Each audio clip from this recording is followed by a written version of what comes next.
Peke ang plaka ng inupahang SUV ni Chief Justice Renato Corona sa kaniyang pagdalo sa impeachment trial. Depensa ng nagpaupa ng sasakyan, pinaasikaso na niya ang rehistro nito pero namatay ang inutusan niya. Balitang hatid ni Mark Salazar.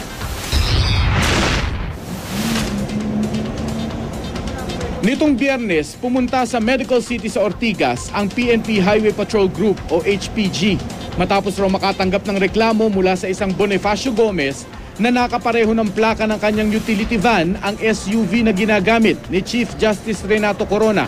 Sa investigasyon ng HPG, hindi raw ito rehistrado, gumamit pa ng peking plaka. Sinabi na ng abogado ni Corona noong nakaraang linggo na nirerentahan lang ng Chief Justice ang sasakyan.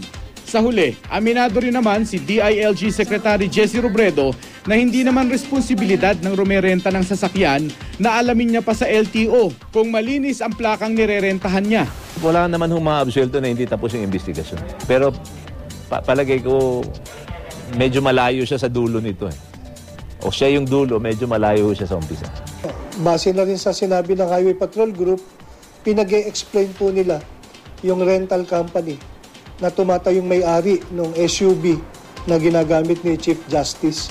2009 pa raw inimport ni Mark Anthony Lopez ng Viking Haulers ang SUV na ito mula California. Pero hindi pa rin pinaparehistro hanggang ngayon at gumamit pa ng plakang naka-assign sa isang sasakyan sa Cebu. Ang depensa raw ni Lopez sa HPG, pinaasikaso na raw niya dati pa ang registration ng sasakyan, kaso kinamatayan daw ng taong inutusan niya. They mentioned a certain Danny Castillo who's supposed to work on the registration of the vehicle. Namatay raw ito 2 months ago. But that is not an excuse. And remember, 2 months ago this year is 2011. They acquired the vehicle 2009. Hindi pa nai-impound ang itim na SUV habang sinisili pa daw ng otoridad ang mga papel kung legal naman ang pagkaka-import dito. Gusto lang masiguro munang hindi carnap ang sasakyang naghatid at sundo kay Corona sa impeachment court. Mark Salazar, GMA News.